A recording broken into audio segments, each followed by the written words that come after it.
Morning student, last lecture में हमने study किया था लिंकेज को, लिंकेज ग्रुप को, लिंकेज वैल्यू को और टाइप्स ऑफ लिंकेज। इन सारी डेफिनेशंस के बारे में हमने बात कर ली थी। लिंकेज के दो टाइप हमने पढ़े, एक हमने पढ़ा कंप्लीट लिंकेज और इनकम्प्लीट लिंकेज। क्लियर है? तो लिंकेज ऑलमोस्ट हम जो है वो कंप्लीट कर चुके हैं, लेकिन लिंकेज से रिलेटेड मॉर्गन की एक और डिस्कवरी अभी बाकी है, उसे हम आगे देखेंगे। ठीक, जिसे लिंकेज सेक्स लिंकेज कहा जाता है। तो उन्होंने सेक्स लिंकेज को भी मॉर्गन ने ही डिस्कवर किया था। क्लियर? लिंकेज से रिलेटेड ही लिंकेज मैप को या जीन मैप को भी अभी हमें देखना है, लेकिन उससे पहले हम क्रॉसिंग ओवर को थोड़ा डिटेल में स्टडी करेंगे आज। ठीक, तो क्रॉसिंग ओवर क्या है? क्रॉसिंग ओवर है हमारा exchange of segment, exchange of segments. हालांकि मैं आप लोगों को ये चीज पहले भी बता चुकी हूँ। क्रॉसिंग ओवर क्या होता है? क्रॉसिंग ओवर एक ऐसा फिनोमिना है जो कि दो होमोलोगस क्रोमोसोम्स के बीच के नॉन सिस्टर क्रोमेटिड्स के बीच में जो एक्सचेंज होता है मटेरियल का या क्रोमोसोम्स का, उसे हम क्रॉसिंग ओवर कहते हैं। तो क्रॉसिंग ओवर क्या हुआ? Exchange of segment of non sister chromatids, non sister chromatids of homologous chromosome, homologous chromosome मतलब हमारे पास होमोलोगस क्रोमोसोम्स हैं, पेयर ऑफ क्रोमोसोम है। अब देख लीजिए आप एक बार, ये जो है एक क्रोमोसोम, ये हो गया हमारा दूसरा क्रोमोसोम, ये हो गए हमारे होमोलोगस क्रोमोसोम्स। ठीक है, ये होमोलोगस क्रोमोसोम है। इन दोनों क्रोमेटिड्स की बात करते हैं तो ये दोनों क्रोमेटिड्स जो हैं वो हमारी सिस्टर क्रोमेटिड्स कहलाएंगे। क्या कहलाएंगे? Sister chromatids. और इस वाले क्रोमेटिड्स की और इस क्रोमेटिड्स की जब हम बात करेंगे तो ये नॉन सिस्टर क्रोमेटिड्स कहलाते हैं। ठीक है, तो क्रॉसिंग ओवर में क्या होता है? ये जो नॉन सिस्टर क्रोमेटिड्स हैं ये आपस में एक्सचेंज होते हैं। ये आपस में क्या करते हैं? कट होता है इनमें, ये टूटते हैं, टूटने के बाद एक पॉइंट पर जाकर कनेक्ट होते हैं और वापस से रीजॉइन हो जाते हैं। मतलब इसका इतना सेक्शन आकर यहाँ अटैच्ड हो जाएगा, ये वाला सेक्शन दूसरे क्रोमोसोम का हो गया और यहाँ पर इसका सेक्शन जाकर यहाँ अटैच्ड हो जाता है। और इसी प्रोसेस को हम होमोलोगस क्रोमोसोम इसी प्रोसेस को हम क्रॉसिंग ओवर कहते हैं। क्लियर है? तो क्रॉसिंग ओवर बिल्कुल क्लियर होना चाहिए। होमोलोगस क्रोमोसोम्स के बीच में, नॉन सिस्टर क्रोमेटिड्स के बीच होने वाले सेगमेंट के एक्सचेंज को ही हम क्रॉसिंग ओवर कहते हैं। क्लियर है? ये क्रॉसिंग ओवर होना क्यों जरूरी है या फिर क्या काम है इस क्रॉसिंग ओवर का? यही क्रॉसिंग ओवर जो है वो क्या करता है? It forms new combination, new combinations. यही इसका मेन इंपॉर्टेंट काम है कि क्रॉसिंग ओवर के कारण हमें नए कॉम्बिनेशंस बनते हैं या नए कॉम्बिनेशंस देखने को मिलते हैं। अगर क्रॉसिंग ओवर नहीं होगी तो हमें हमेशा पैरेंटल जीन कॉम्बिनेशन मिलेगा। मतलब जैसे पेरेंट के पास जीन थे वैसे ही हमें अपकमिंग जनरेशंस में सेम जीन मिलेगा। क्लियर है? तो क्रॉसिंग ओवर का अगर हम यहाँ पर सिग्निफिकेंस देखना चाहें तो क्रॉसिंग ओवर का सिग्निफिकेंस हमारा क्या हो गया कि भाई क्रॉसिंग ओवर के कारण ही हमें पता चला कि जीन्स जो हैं वो लीनियर फॉर्म में प्रेजेंट होते हैं एक क्रोमोसोम के ऊपर या क्रोमेटिड के ऊपर। तो जो क्रोमोसोम के ऊपर जो जीन्स हैं वो किस वे में अरेंज्ड होते हैं, लीनियर फॉर्म में अरेंज्ड होते हैं। ये हमें क्रॉसिंग ओवर से ही तो पता चला कि किस तरीके से जीन्स यहाँ से कट होकर या यहाँ से टूटकर दूसरी तरफ जाकर जुड़ जाती है या किसी और क्रोमोसोम के साथ अटैच्ड हो जाते हैं। क्लियर है? तो क्रॉसिंग ओवर से हमें क्या पता चला? पहला सिग्निफिकेंस इसका क्या हो गया कि क्रॉसिंग ओवर प्रूफ करता है कि genes are arranged in linear form. ठीक है, it proves genes are arranged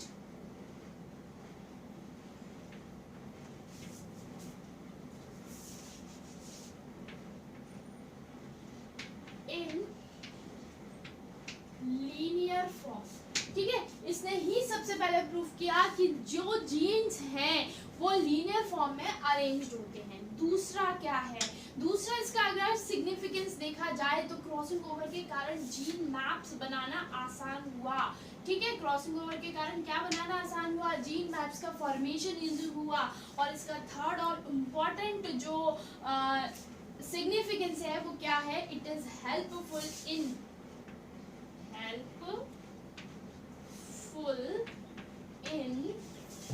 organic evolution. ये बहुत ज्यादा इंपॉर्टेंट है। बिल्कुल, अगर क्रॉसिंग ओवर नहीं होगी, इवोल्यूशन परफॉर्म नहीं होगा, हमें नई जनरेशंस देखने को नहीं मिलेंगी, नई स्पीसीज का कुछ पता नहीं चलेगा। क्लियर है, क्रॉसिंग ओवर होती है जिसके कारण ही हमें डिफरेंशिएशन या इवोल्यूशन देखने को मिलता है या नए कॉम्बिनेशंस देखने को मिल जाते हैं। क्लियर, तो ये तो हुई क्रॉसिंग ओवर की बात। और ये क्रॉसिंग ओवर का सिग्निफिकेंस भी हमने साथ में स्टडी कर लिया है। ये क्रॉसिंग ओवर कब होती है, ये क्रॉसिंग ओवर जो है बच्चों वो मियोसिस याद कीजिए, सेल डिवीजन का टाइप एक मियोसिस, जिसमें मियोसिस में 2 बार सेल जो है वो डिवाइड करती है। पहले एक सेल से 2 सेल फॉर्म होती हैं, फिर उन 2 सेल से 4 सेल्स का फॉर्मेशन होता है, जिसे हम 2 ग्रुप में डिवाइड करते हैं, meiosis first and meiosis second. Clear है, मियोसिस फर्स्ट में हमें प्रोफेज, मेटाफेज, एनाफेज, टीलोफेज ये फेजेस दिखाई देती हैं। फिर दोबारा से ये जो डिवीजन है फिर से मियोसिस सेकंड में होता है, प्रोफेज सेकंड आता है, मेटाफेज सेकंड आता है, एनाफेज सेकंड आता है ना, और लास्ट में टीलोफेज सेकंड फॉर्म होता है। और हमें एक सिंपल सेल से जो है वो 4 गैमीट्स या फिर कहें क्रोमोसोमल नंबर हाफ मिल जाता है। क्लियर है, तो ये क्रॉसिंग ओवर कब परफॉर्म होगा, क्रॉसिंग ओवर मियोसिस फर्स्ट के प्रोफेज फर्स्ट की पहली फेज, प्रोफेज फर्स्ट की पैकाइटीन जो फेज है उसमें क्रॉसिंग ओवर जो है वो परफॉर्म होता है। क्लियर है, उसमें क्रॉसिंग ओवर परफॉर्म होता है, क्रोमेटेड मटेरियल जो है वो एक्सचेंज होते हैं, फिर वापस में दोबारा से ये रिजॉइन कर जाते हैं। और इससे क्या होता है, कुछ जो कॉम्बिनेशंस है वो मदर का पैटर्नल क्रोमोसोम में जाकर जुड़ जाता है और फादर का कुछ पार्ट जो है वो मैटरनल क्रोमोसोम में जाकर अटैच हो जाता है। फिर उसके बाद एक एक क्रोमोसोम जो है वो अपकमिंग जो गैमीट्स फॉर्मेशन होता है उनमें ये ट्रांसफर हो जाते हैं। तो किसी के पास मदर मटेरियल पहुंचता है तो किसी के पास फादर का मटेरियल पहुंच जाता है। क्लियर है, तो ये तो हुई बात हमारी क्रॉसिंग ओवर की। अब हम इसके टाइप की बात करते हैं। क्रॉसिंग ओवर जो है वो जनरली 3 टाइप की होती है। ठीक है, 3 टाइप जो है वो इसके पढ़े जाते हैं, जिसमें से पहला है हमारा सिंगल क्रॉसिंग ओवर। बहुत सिंपल है, सिंगल क्रॉसिंग ओवर। दूसरा है हमारा डबल क्रॉसिंग ओवर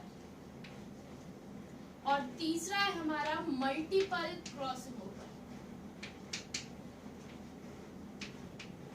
वैसे अगर आपको डेफिनेशन ना बताई जाए तो फिर भी आप इसे समझ सकते हैं कि सिंगल क्रॉसिंग ओवर क्या होगी। सिंगल क्रॉसिंग ओवर वो क्रॉसिंग ओवर होती है जिसमें होमोलोगस क्रोमोसोम के केवल एक क्रोमेटिड का ही एक्सचेंज हो, मतलब एक ही क्रोमेटिड जो है वो आपस में क्या करे, एक्सचेंज कर पाए। क्लियर, और काइज़मा, जो काइज़माटा है, मैंने आपको बताया कि जहां पर होमोलोगस क्रोमोसोम आपस में अटैच्ड होते हैं उस पॉइंट को काइज़माटा कहा जाता है। क्या कहा जाता है, काइज़माटा। ठीक है, उसे क्या कहा जाता है, काइज़माटा कहा जाता है। तो इसमें काइज़माटा का फॉर्मेशन कितना होगा, केवल 1 काइज़मा बनेगा। केवल एक ही जगह पर दोनों आपस में, दोनों नॉन, मतलब देखो एक होमोलोगस क्रोमोसोम, इसमें क्या होगा, केवल एक ही क्रोमेटिड जो है वो इन्वॉल्व होगा। एक क्रोमेटिड इसका, एक क्रोमेटिड इसका, दूसरा क्रोमेटिड ज्वाइन नहीं होगा। ठीक है, तो एक ही नॉन होमोलोगस क्रोमोसोम के नॉन सिस्टर क्रोमेटिड्स के एक पेयर में ही एक्सचेंज होता है और जो काइज्मा बनेगा वो भी एक ही बनता है। वो हो गया हमारा क्या, single crossing over. Double crossing over क्या होता है, इसमें जो काइज्मा का फॉर्मेशन है वो 2 होता है, मतलब जो होमोलोगस क्रोमोसोम के नॉन सिस्टर क्रोमेटिड्स हैं वो एक से ज्यादा जगह, मतलब 2 जगह पर जाकर ज्वाइन कर सकते हैं, 2 जगह पर जाकर जुड़ते हैं और इसमें चारों क्रोमेटिड्स जो हैं वो इन्वॉल्व होते हैं। ठीक, मल्टीपल क्रॉसिंग ओवर क्या है, इसमें 2 से ज्यादा, मोर देन 2, 2 से ज्यादा काइज्माटा जो है वो फॉर्म होते हैं। 2 से ज्यादा काइज्माटा फॉर्म होंगे और सारे के सारे जो क्रोमेटिड्स है, चारों क्रोमेटिड्स जो है वो इसमें इन्वॉल्व होते हैं। क्लियर है? तो ये हुआ हमारा क्रॉसिंग ओवर के टाइप। चलिए अब आगे बढ़ते हैं हम अपने अगले टॉपिक की तरफ चलते हैं। अगला टॉपिक है हमारा रिकॉम्बिनेशन फ्रीक्वेंसी।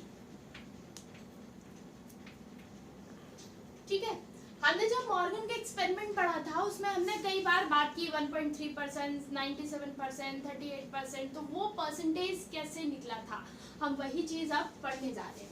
ठीक, रिकॉम्बिनेशन फ्रीक्वेंसी और इससे क्रॉसिंग ओवर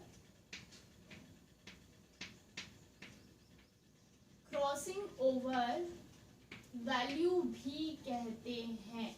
ठीक है, क्रॉसिंग ओवर वैल्यू भी कहा जाता है। तो ये इसका एक बहुत सिंपल सा फॉर्मूला है। वो फॉर्मूला क्या है, number of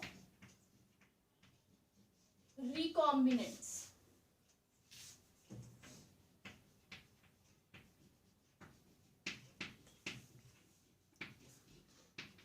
number of recombinants upon total number of progeny. Total progeny multiplied by 100। ठीक है, तो रिकॉम्बिनेशन फ्रीक्वेंसी जो है, रिकॉम्बिनेशन फ्रीक्वेंसी हमेशा याद रखिए परसेंटेज में निकाली जाएगी। फॉर्मूला क्या है इसका, नंबर ऑफ रिकॉम्बिनेंट्स, कितने रिकॉम्बिनेंट्स बने हैं उसका डिवाइड हम करते हैं कि टोटल कितनी प्रोजेनीज जो है वो फॉर्म हुई है और उसमें मल्टीप्लाई कर देते हैं हम 100 का। ठीक है, सिंपल सी बात है, आपको अपनी परसेंटेज निकालनी है तो आप क्या करते हैं, आपने टोटल कितने मार्क्स आपने गेन किए हैं upon total number of marks कितने हैं और उसमें मल्टीप्लाई कर देते हैं आप 100 का। ऐसे ही परसेंटेज निकाली जाती है। बस सेम उसी वे में यहाँ पर भी रिकॉम्बिनेंट फ्रीक्वेंसी निकाली जाती है। इसमें भी क्या किया जाता है भाई कि टोटल कितने रिकॉम्बिनेंट्स फॉर्म हुए हैं डिवाइड करेंगे हम टोटल नंबर ऑफ प्रोजेनीज से और उसमें 100 का मल्टीप्लाई कर दिया जाता है। ठीक है, चलिए तो ये हुई हमारी इससे रिलेटेड क्वेश्चंस जो हैं, कुछ न्यूमेरिकल्स में अभी सॉल्व कराऊंगी आपको, तो आप इस फॉर्मूला को याद रखिएगा और किस तरीके से इसका इस्तेमाल होना है वो भी आप लोग उसमें समझ जाएंगे। ठीक है, अब हम बात करते हैं कि जो हमारा रिकॉम्बिनेंट फ्रीक्वेंसी है, ठीक है, रिकॉम्बिनेंट फ्रीक्वेंसी है, क्रॉसिंग ओवर है और जीन्स के बीच में जो डिस्टेंस है, इनके बीच में क्या जो है कह सकते हैं रिलेशन होगा, इनके बीच में क्या रिलेशन होता है। तो जो हमारी रिकॉम्बिनेंट फ्रीक्वेंसी है वो डायरेक्टली प्रोपोर्शनल होती है क्रॉसिंग ओवर के। ठीक है, सिंपल सी बात है, आप खुद सोचिए, रिकॉम्बिनेंट्स बढ़ेंगे, रिकॉम्बिनेंट्स इंक्रीज होंगे तो ऑब्वियस सी बात है क्रॉसिंग ओवर ज्यादा ही होगी। क्रॉसिंग ओवर ज्यादा हो रही है तभी तो ज्यादा रिकॉम्बिनेंट्स बन रहे हैं। क्रॉसिंग ओवर कम होगी तो क्या रिकॉम्बिनेंट्स ज्यादा बनेंगे?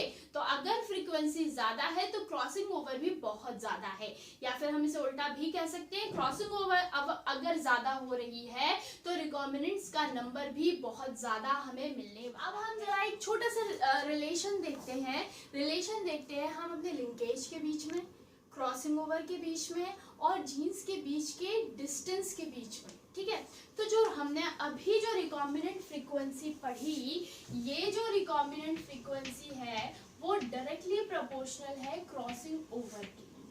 ठीक है, किस प्रोपोर्शनल है क्रॉसिंग ओवर के। तो क्रॉसिंग ओवर ज्यादा है मतलब रिकॉम्बिनेंट्स ज्यादा है, क्रॉसिंग ओवर कम है मतलब रिकॉम्बिनेंट्स कम बनेंगे। मॉर्गन का एक्सपेरिमेंट बच्चों, मॉर्गन का एक्सपेरिमेंट बिल्कुल नहीं भूलना है, वो बार बार काम आएगा हमारे। तो याद कीजिए मॉर्गन के फर्स्ट एक्सपेरिमेंट में जो पहला क्रॉस मॉर्गन ने कराया था उसमें हमें रिकॉम्बिनेंट्स बहुत कम, ओनली 1.3% रिकॉम्बिनेंट्स मिले थे हमें। क्लियर है? केवल और केवल 1.3% रिकॉम्बिनेंट्स मिले और 97 लगभग 97% हमें पैरेंटल कॉम्बिनेशंस मिल रहे थे, मतलब उसमें क्रॉसिंग ओवर बहुत कम हुआ होगा।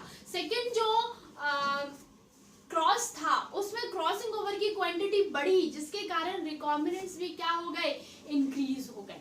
क्लियर है? तो क्रॉसिंग ओवर अगर ज्यादा है तो डेफिनेटली हमें रिकॉम्बिनेंट्स की वैल्यू बहुत ज्यादा मिलने वाली है। ठीक है, और यही डायरेक्टली प्रोपोर्शनल है डिस्टेंस बिटवीन जीन के, डिस्टेंस बिटवीन जीन्स, जीन्स के बीच की डिस्टेंस कितनी है भाई, इसी को यही रिलेट कर दीजिए ना। जीन्स की डिस्टेंस बढ़ाएंगे क्रॉसिंग ओवर बढ़ेगा, क्रॉसिंग ओवर बढ़ेगा रिकॉम्बिनेंट्स बढ़ेंगे। क्लियर बात है ना? जीन्स जितने दूर दूर है क्रॉसिंग ओवर आसानी से परफॉर्म हो सकती है, जीन्स पास पास है क्रॉसिंग ओवर नहीं परफॉर्म होगी तो बहुत रेयर केस में परफॉर्म होगी, हमें पेरेंटल कॉम्बिनेशंस ज्यादा देखने को मिलेंगे। तो ये तो रहा हमारा एक छोटा सा रिलेशन जो कि हमारी रिकॉम्बिनेंट फ्रीक्वेंसी, क्रॉसिंग ओवर और डिस्टेंस बिटवीन जीन के बीच में हमने शो किया है, और ये तीनों ही डायरेक्टली प्रोपोर्शनल होती हैं। ठीक है, हमेशा याद रखिए रिकॉम्बिनेंट फ्रीक्वेंसी किसमें निकाली जाएगी, ऑलवेज इन परसेंटेज, हम इसे हमेशा परसेंटेज में निकालेंगे। ठीक है, चलिए आगे जरा और इंपॉर्टेंट बात करते हैं हम रिकॉम्बिनेंट फ्रीक्वेंसी।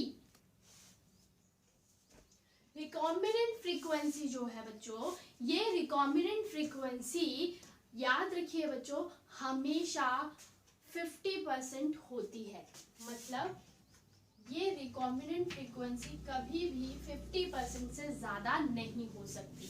तो रिकॉम्बिनेंट फ्रीक्वेंसी की जो मैक्सिमम वैल्यू है, रिकॉम्बिनेंट फ्रीक्वेंसी की जो मैक्सिमम वैल्यू है वो 50% होगी, इससे ज्यादा रिकॉम्बिनेंट फ्रीक्वेंसी पॉसिबल ही नहीं है। याद कीजिए मैंडल का जो एक्सपेरिमेंट है हमें क्या मिला था, 1:1:1 मिला था हमें यही रेशो। तो 50% हमें 50% केसेस में हमें टॉल मिल रहा था, 50% केसेस में हमें डॉट प्लांट मिल रहे थे। तो 50% से ज्यादा रिकॉम्बिनेंट नहीं बन सकते हैं।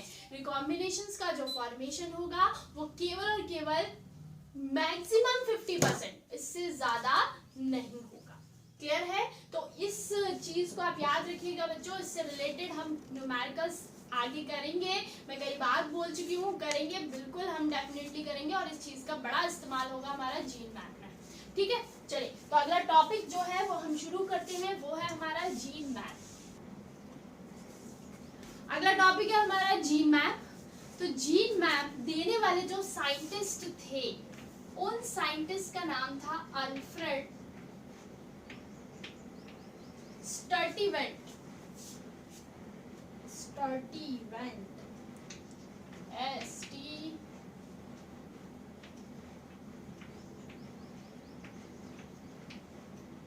अल्फ्रेड स्टर्टीवेंट। और ये अल्फ्रेड स्टर्टीवेंट जो थे वो मॉर्गन के ही स्टूडेंट थे। ठीक है, ये बात मैंने पहले भी बताई है, मॉर्गन के ही स्टूडेंट जिनका नाम था अल्फ्रेड स्टर्टीवेंट, इन्होंने ये मॉर्गन के साथ ही फ्लाई रूम में काम किया करते थे। ठीक है, फ्लाई रूम में काम करते थे मॉर्गन के साथ ही, और इन्होंने जो रिकॉम्बिनेंट फ्रीक्वेंसी थी और जीन्स के बीच की जो डिस्टेंस थी उसका इस्तेमाल किया और जीन्स की मैपिंग जो है वो शो कर दी। तो आप जानते हैं मैप क्या होता है, उसी तरीके से इन्होंने भी क्रोमोसोम के ऊपर जीन्स को किस तरीके से, किस फॉर्म में, किस मैनर में, किस सीक्वेंस में पाए जाते हैं जीन्स क्रोमोसोम के ऊपर, ये इन्होंने एक्सप्लेन कर दिया था। ठीक है, तो जीन मैप क्या है? जीन मैप जो है वो एक linear representation, linear graphical representation है, ग्राफिकल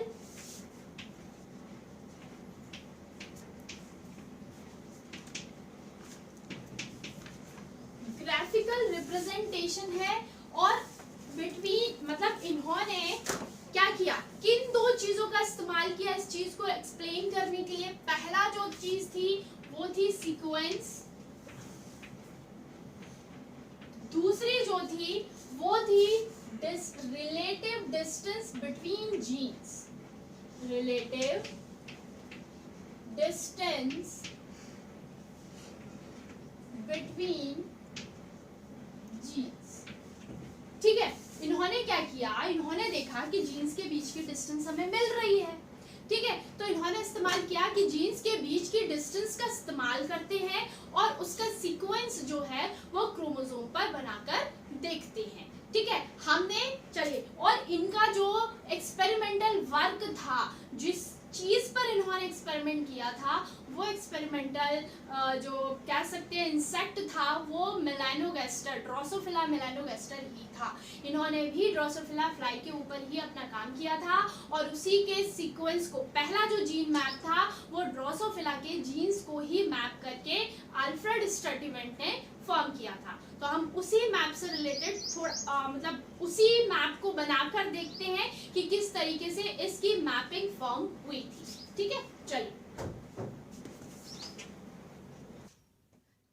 तो जीन मैप को एक बहुत ही सिंपल से एग्जांपल के साथ समझते हैं हम। जैसा कि हम पहले ही पढ़ चुके हैं कि मॉर्गन ने Y और W, ड्रोसोफिला के जीन्स ही हैं, ये हमारे body colour, I colour and wing size, ये तीनों के जीन लिए। यहाँ पर कौन डोमिनेंट है कौन रिसेसिव है इससे हमें कुछ लेना देना नहीं है, केवल हम अभी जीन मैपिंग को समझ रहे हैं। ठीक है, चलिए तो देखते हैं हम Y और W जो दो जीन्स थे उनके बीच की रिकॉम्बिनेंट फ्रीक्वेंसी हमें 1.3% मिली थी।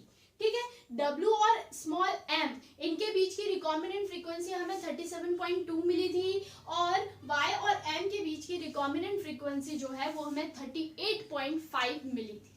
ठीक है, चलिए बनाते हैं इसका जीन मैप जो कि ड्रॉ किया था किसने, अल्फ्रेड स्टर्टिवेंट ने। तो पहला जो जीन मैप था वो यही था जो हम ड्रॉ करने वाले हैं।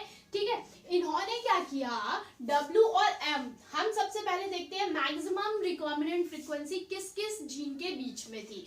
तो मैक्सिमम रिकॉम्बिनेंट फ्रीक्वेंसी जो है वो हमें 38.5 मिल रही है, जो कि हमें Y और M जीन के बीच में दिखाई दे रही है। ठीक है, चलिए तो ये हमने एक क्रोमोसोम बनाया। इस क्रोमोसोम पर हमने यहाँ जो है भाई इनके बीच की डिस्टेंस सबसे ज्यादा है, इसीलिए हमने इसे रिप्रेजेंट किया। ये यहाँ पर कहीं Y जीन रहा होगा और यहाँ हमने अपना M जीन जो है वो फॉर्म कर दिया।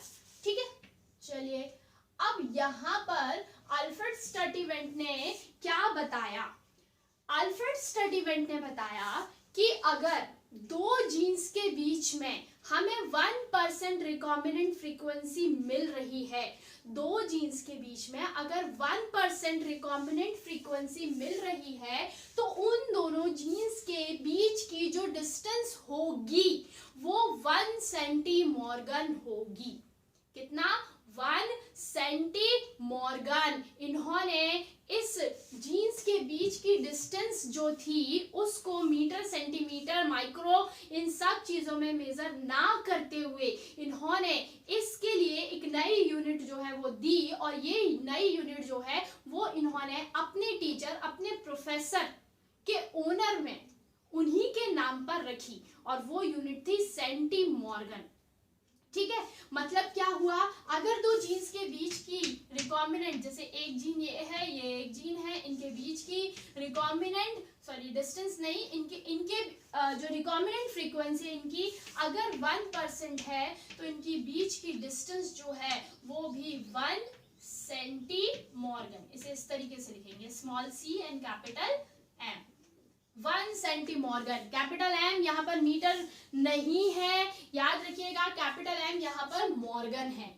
ठीक है, इन्होंने अपने प्रोफेसर के ऑनर में इस चीज को रिप्रेजेंट किया या इस यूनिट को दिया था। तो जीन्स के बीच की जो डिस्टेंस होगी, जीन्स के बीच का जो डिस्टेंस होगा उसे हम सेंटीमॉर्गन में मेजर करेंगे। ठीक है, तो Y और M के बीच हमें रिकॉम्बिनेंट फ्रीक्वेंसी मिल रही है 38.5, बिल्कुल, मतलब यहां से लेकर यहां तक की y और m के बीच की जो डिस्टेंस होगी वो कितनी हो गई 38.5 सेंटीमॉर्गन। यही अभी हमने सीखा, हो गया भाई, कितना हो गया 38.5 सेंटीमॉर्गन। अब हम बात करते हैं अपने अगले जीन y और m को हमने रिप्रेजेंट कर लिया है, अब हम बात करेंगे w की, ठीक है, m की बात हम कर चुके हैं। अब w और m को देखते हैं। w और m के बीच में हमें रिकॉम्बिनेंट फ्रीक्वेंसी मिली है 37.2, ठीक है। अब ये जो w हो सकता है वो इस साइड हो सकता है और इधर भी हो सकता है, ना। चलिए हम मानते हैं कि w जो है वो क्रोमोसोम के m के इस साइड मान लिया हमने, मतलब m और w के बीच का जो डिस्टेंस हमें मिलेगा वो 37.2 सेंटीमॉर्गन मिलेगा या नहीं, ठीक है, कितना मिलेगा 37.2 सेंटीमॉर्गन। लेकिन जब हम y और w के बीच की डिस्टेंस को देखते हैं, y और w के बीच की डिस्टेंस देखते हैं तो ये तो 50% से ज्यादा हो गई, और रिकॉम्बिनेंट फ्रीक्वेंसी कभी भी 50% से ज्यादा पॉसिबल ही नहीं है। क्लियर है ना। देखो यहाँ से यहाँ तक तो 37 हो गया, क्लियर, लेकिन जब आप y और w तक इस फ्रीक्वेंसी को या इस डिस्टेंस को देखते हैं तो ये 38.5 प्लस 37.2, इसको ऐड कीजिए, 50 से ज्यादा जा रहा है या नहीं जा रहा है ना। तो y और w के बीच की जो रिकॉम्बिनेंट फ्रीक्वेंसी होगी वो 50% से ज्यादा हो जाएगी, जो कि पॉसिबल नहीं है। इसका मतलब क्या हुआ, इसका मतलब ये हुआ कि भाई w इस साइड है ही नहीं, w कहाँ है, जो w जीन है वो m के अपोजिट डायरेक्शन में बैठा हुआ है। डन। चलिए तो w और m के बीच की डिस्टेंस को हम यहाँ लिख देते हैं 37.2 सेंटीमॉर्गन। कर दिया रिप्रेजेंट। अब जरा यहाँ देखिए w और y और w के बीच में कितनी डिस्टेंस हमें मिलेगी। आप इस 38.5 में से 37.2 को माइनस कर दीजिए। 38.5 में से 37.2 को आप माइनस करेंगे तो आपको क्या मिलेगा 1.3%। y और w के बीच की जो रिकॉम्बिनेंट फ्रीक्वेंसी या डिस्टेंस हमें मिलती है वो मिलती है 1.3 सेंटीमॉर्गन। यही तो कहा था किसने, मॉर्गन ने भी तो यही कहा कि w और y के बीच की जो रिकॉम्बिनेंट फ्रीक्वेंसी होगी वो कितनी होगी 1.3%, और वही हमारा निकला।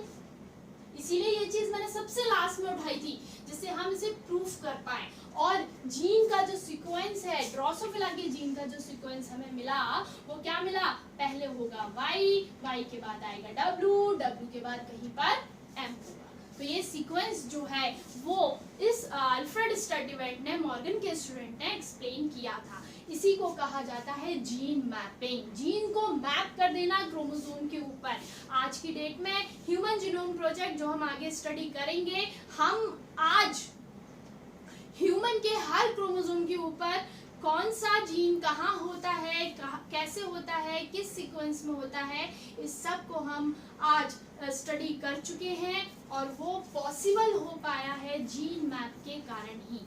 ठीक, तो इस तरीके से जीन मैप हमारा यहीं खत्म होता है। इससे रिलेटेड कुछ न्यूमेरिकल्स को हम अगले लेक्चर में देखेंगे। Till then, thank you.